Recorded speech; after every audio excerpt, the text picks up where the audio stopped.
네, 안녕하세요. 서주왕리 조선왕조실록 임진왜란 편 두 번째 시간입니다. 오늘은 이제 마지막 시간입니다. 그래서 이 주제는 두 명의 선무공신 이순신과 원균이라고 하는 이런 주제로 진행을 좀 해볼까 하는데요. 이제 임진왜란이라고 하는 것은 당시에 이제 전국 시대를 통일했던 일본이 이 명나라와의 어떤 이런 외교 관계를 이제 만들려고 하다가 그게 안 되면서 일으키는 국제전쟁이었다라고 하는 얘기를 했는데요. 워낙 이제 단련된 일본군이 뭐 이렇게 그 삽시간에 이 조선을 휩쓸고 가버린 거죠. 그 이유가 뭡니까? 그 뭐냐면 이제 조선의 정규군들이 다 이제 망가져서 그런 거예요. 그러면서 이제 사실은 조선의 군사력이 굉장히 약해졌던 거고. 근데 이제 그 과정에서 또 항상 나오는 얘기가 뭡니까?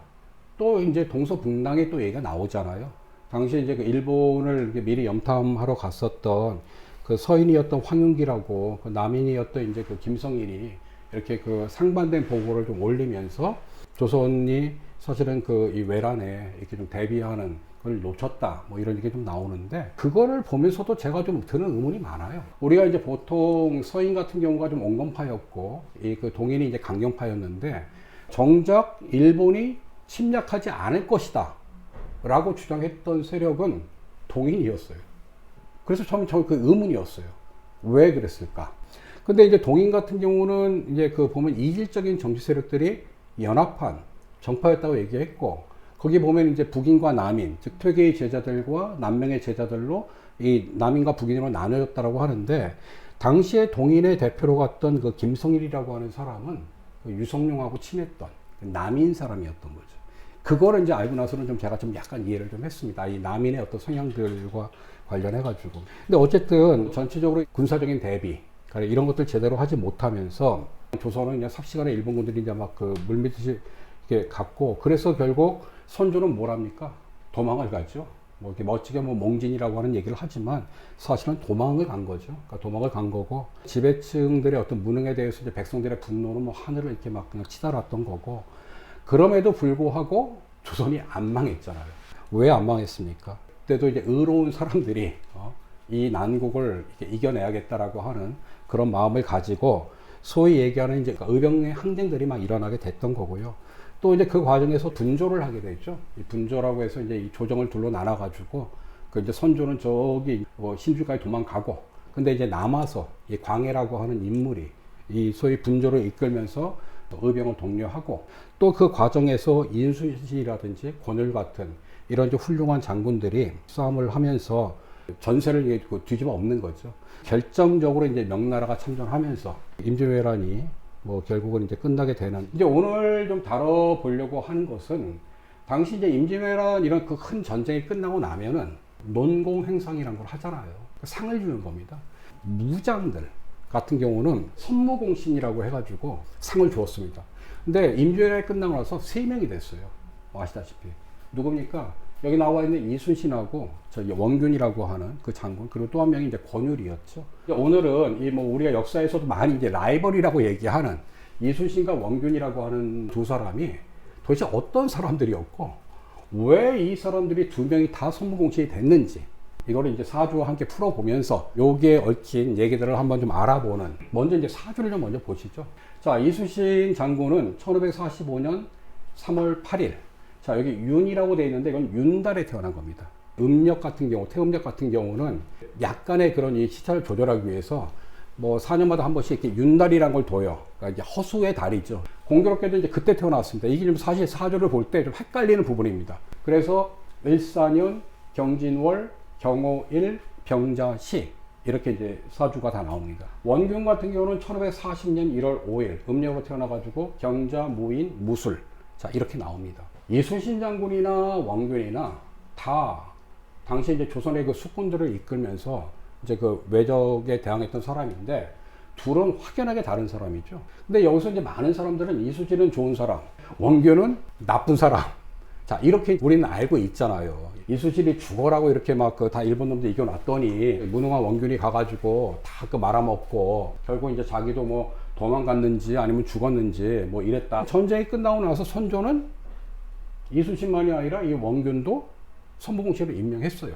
자, 충분히 그럴 만한 사람이었는지 아니었는지 일단 사주하고 이들의 좀 실제 이제 모양에서 보면 먼저 이순신 장군은 일간이 뭐예요? 자, 경금이죠. 자, 이 원균은 무토입니다.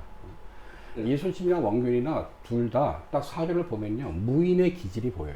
태어난 연의 을사라고 하는 거는 이 상관격이 어떤 간지기 때문에 이거는 좀 보면 약간 반항적인 기운, 창조적인 기운이라고 얘기했어요. 그런데 사실 월을 보면 경진이라고 해서 이건 뭡니까? 괴강살이죠.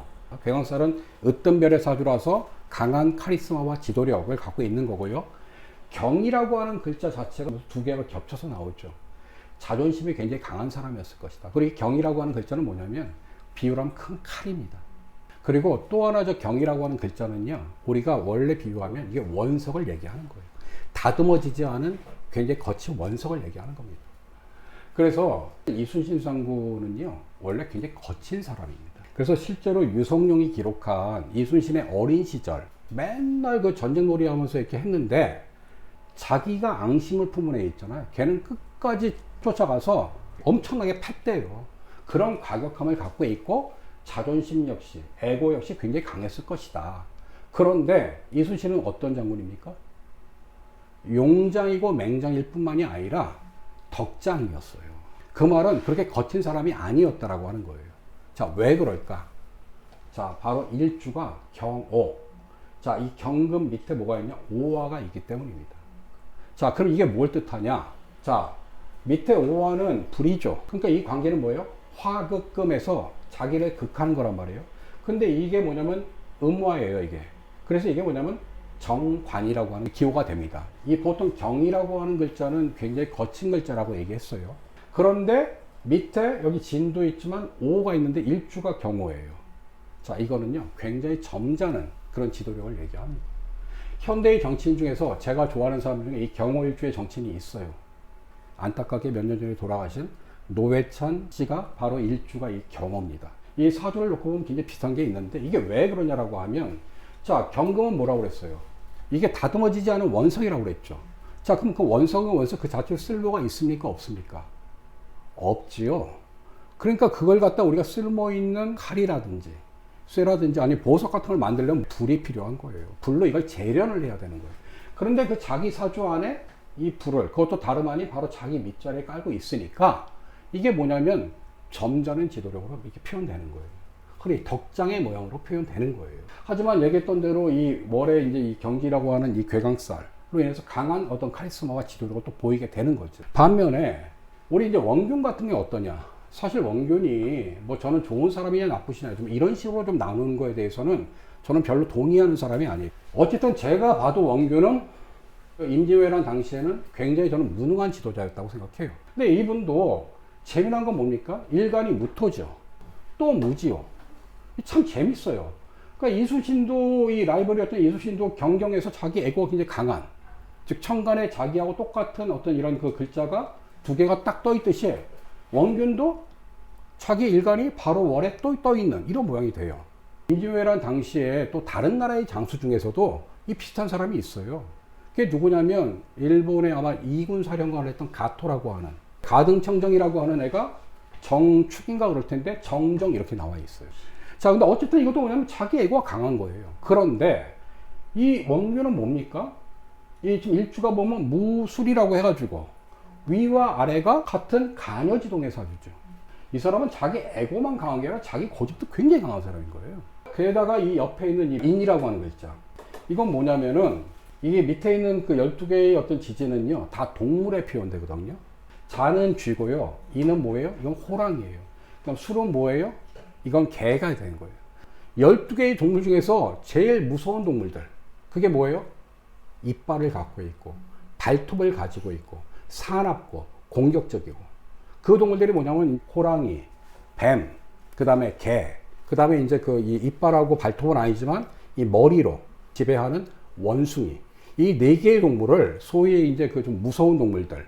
그 중에서도 굉장히 빠르고 날카롭고 사나운 호랑이와 개를 밑에 깔고 있다. 이게 뭐냐? 독불장군 같은 거였죠. 그러니까 실제로 보면 원균이 굉장히 탐욕스럽고 좀 포악한 행동을 많이 했잖아요.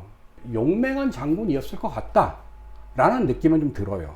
하지만 그게 바로 다른 측면에서는 굉장히 좀 다혈질적이고 또 탐욕스럽고 또 포악한 이런 기질을 또 자기 안에 또 갖고 있는 건데 그게 그렇게 드러났다라고 하는 거죠. 이순신의 그 난조일기를 보면 그렇게 이제 원균하고 갈등한 게 많이 나오잖아요. 오기만 하면 맨날 술 갖다 대라고 그걸 그렇게 싫어한 게 나오거든요. 좀 점잖았던 사람인 거고 여기는 굉장히 거칠었던 사람이고 이런 기질력이 나온다라고 하는 거죠. 특히 원균 같은 경우는 사실 저도 처음에는 좀 이걸 최대하게 좋은 사람 나쁜 사람 이렇게 안 보려고 찾아봤는데 봐도 이 원균은 정말 무능했고 정말 잘못됐던 사람 같아. 둘의 이제 그 사이가 결정도 틀어진 게 뭡니까?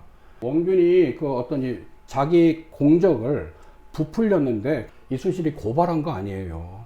또 실제 원균이 당시에 얼마만큼 외구의 목을 베었는가. 수급이라고 해서 머릿수. 그 머릿수가 사실 뭐 일본 놈이나 이 조선 사람이나 생각 비슷하니까 내국인들을 또 그렇게 죽여가지고 또 이제 수급을 또 이제 외라고 해서 올렸던 이런 기록도 나오고 하는데 사실 이 두 사람의 지도력에 결정적으로 이 지도력의 차이가 드러나는 건 뭐냐면요. 당시에 이제 그 운주당이라고 하는 지금식으로 하면 해군 사령부죠. 그 안에 있는 공간을 활용하는 문제였어요. 그러니까 재승당이라고는 이름으로 이제 뒤에 이름이 바뀌었지만 이게 이순신 장군 임진왜란 시절에는 이제 운주당이라고 하는 이거는 사실 이순신 장군이 붙인 이름이죠.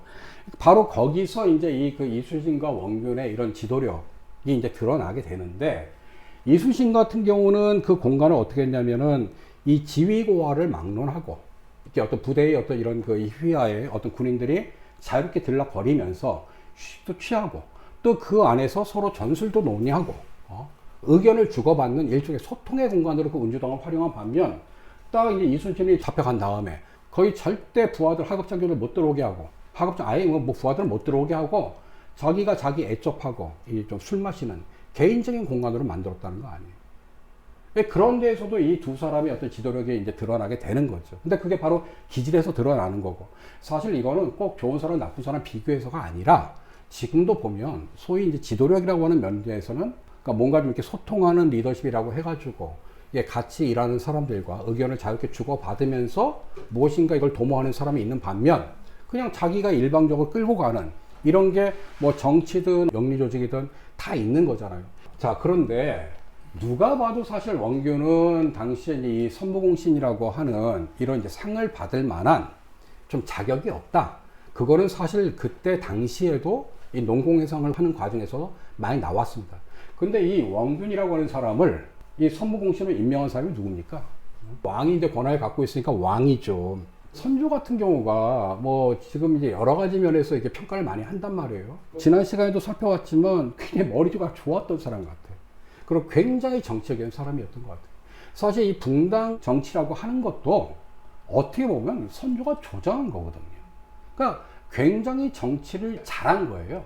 전체적으로 어떤 이게 뭐 나라 전체, 그다음 백성들의 삶 이와 무관하게 개인의 권력을 유지하는 측면에서는 굉장히 잘했다라고 생각을 하는데 실제로 보면 이 임진왜란이 끝나고 나서 누구한테 상을 줬습니까? 자기를 도와가지고 자기 도망가는 걸 도와줬던 신하들에게 공신을 책봉하고 그리고 이 세 명의 장군들 그 중에서도 이 원균은 안 된다고 신하들이 그렇게 얘기했는데 아니다 원균까지 줘야 된다 억지로 해서 이렇게 준 거란 말이에요. 원균이 된 것도 문제지만 뭐 물론 그거는 이순신을 견제하기 위해서 그랬다라고 하는 설들이 많잖아요. 이순신을 견제하려고 이 원균을 선무공신으로 했던 거는 객관적 사실이란 말이에요. 근데 이보다도 더 제가 좀 화가 나는 건 뭐냐면 의병들 있잖아요. 그때 이름 없이 싸우다 죽어간 많은 의병들 상은커녕 잡아 죽였잖아요. 그 대표적인 의병 김덕령 장군 같은 사람들은 당시 이제 그 이몽학의 난이라고 해가지고 그 과정에서 일어난 반란 사건 이런 거에 사실은 억지로 이걸 묶어가지고 죽였단 말이에요. 왜? 왜겠어요? 전쟁 때 도망간 왕에 대해서 인기가 있어요? 당연히 없지. 그러니까 당연히 그러면 이순신 장군이라든지 그런 의병장들이 당연히 대중들의 지지를 받는 건 사실이죠. 더불어서 함께 싸웠으니까. 결국 그걸 견제하기 위한 정말 억지 논리들이 이런 그 원균을 선무공신으로 만든 이런 과정인데 그리고 실제로 선조는요 노골적으로 그 이순신을 죽이려고 했는데 그 도대체 죽일 명분이 없는데 죽어서 참 다행이다 라고 하는 말까지 남겼다고 하잖아요. 그 어떤 임진왜란 과정에서 응당 그 상을 받아야 될 의병 같은 사람들의 노력이 제대로 평가되지 못한 것은 너무 아쉽다라고 하는 생각이 좀 드는 거고요. 마무리하면서 제가 마지막으로 드리고 싶은 것은 당시에 정말 이름 없이 싸우다 죽은 많은 의병들, 그분들이 그때 주장했던 게 뭐냐면 낙선호의라고 하는 말이었다고 해요. 이 낙선호의라고 하는 것은 뭐냐면 선한 것을 즐기고 그리고 의를 좋아한다 라고 하는 이 기치였다라고 합니다. 그러니까 많은 어떤 이 양방 기득권 측 왕실들은 자기 기득권을 유지하기 위해서 도망가고 이럴 때 싸웠던 그 자기 목숨을 내걸고 이랬던 분들이 늘 했던 게 선을 즐겨야 된다. 그리고 의를 좋아해야 된다. 이게 뭐 행해야 된다라고 하는 거죠. 그런 분들의 그 정신을 새기면서 이 임진왜란 편을 모두 마무리하고 다음 시간에는 임진왜란 이후에 이 왕조를 유지하고 뭐 또 전후복구 사업을 하면서 새롭게 발전할 수 있는 계기를 또 만들기 시작했습니다. 근데 문제는 그게 또 제대로 진행이 안 됐던 거죠. 그 인조반정이라고 하는 또 조선사에 또 하나의 획을 긋는 큰 사건이 일어났는데 그 인조반정을 다음 시간에 살펴보도록 하겠습니다.